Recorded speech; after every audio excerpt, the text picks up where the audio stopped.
It's a tradition that began in 1957 when the country decided to honor two children, a boy and a girl, for their exemplary courage and presence of mind. Today, the Bravery Awards are an integral part of Republic Day celebrations. And with us this evening, 21 of those who will be honored this year. I can safely say 21 of the bravest Indians amongst us. Among them, of course, Monis Khan. Monis, जो आपने किया वो तो किसी भी film hero से बिल्कुल भी कम नहीं है। पटरी पे कोई आदमी बैठा हुआ था और आपने जाके उसको बचा लिया। जब आपने देखा कि ट्रेन आ रही है उस आदमी की तरफ, आपके दिमाग में क्या गया? फर्स्टली मैंने सोचा कि ये ट्रेन आ रही है, अगर ना मैं इसको उठाने गया तो मुझे कुछ ना हो जाए।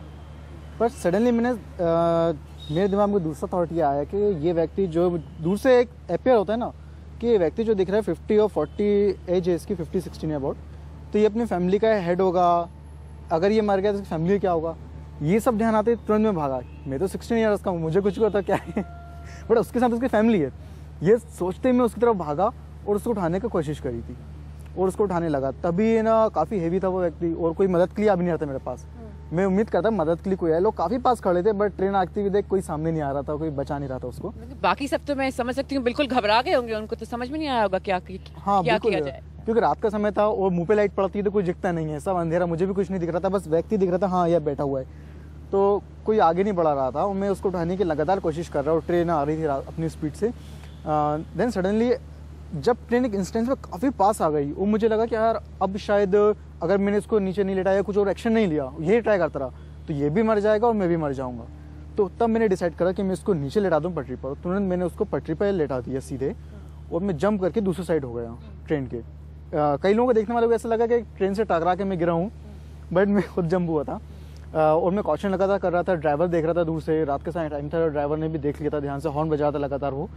तो ट्रेन उस पर से निकलना स्टार्ट हुई और आई थिंक 4 या 5 डब्बे निकलने के बाद ट्रेन रुक गई थी और उसके नीचे से मैंने उसको निकाला लोगों की मदद से, तो वो बच गया था पूरी तरह और मैं भी बच गया था।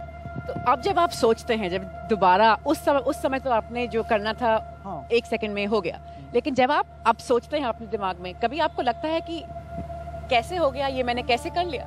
हाँ, मुझे कई बार लगता है कि इतना रिस्क था पर मैंने कैसा कर लिया। उस टाइम जब ट्रेन आ रही थी मुझे भी डर लग रहा, पर मैंने एक एम बना लिया था, नहीं इस व्यक्ति को तो मुझे बचाना ही है, इसके साथ इसकी फैमिली जोड़ी है, इस आदमी को मरने नहीं देना है। ये मेरा एम बन गया था उस टाइम। जिस तरह अर्जुन का एम था कि आँख पे निशाना लगाना है, बस उस टाइम मेरा एम था इस व्यक्ति को बचाना ही है। सो मैंने उसको पूरा बचाने की कोशिश करी, बच गया वो।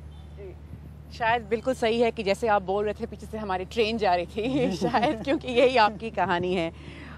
इपी बसर ऑल्सो विद अस।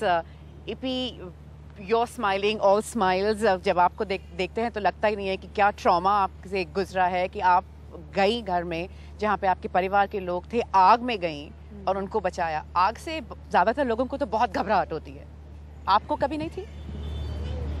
जी नहीं, थोड़ी बहुत तो हुई थी लेकिन उतना नहीं। मैं घर स्कूल से छुट्टी होके लौटी थी तो मैं अपने कमरे में बैठी तो बाहर आग बोल के चिल्लाने की आवाज़ आई, तो मैं बाहर जाके देखी तो आग जल रही थी।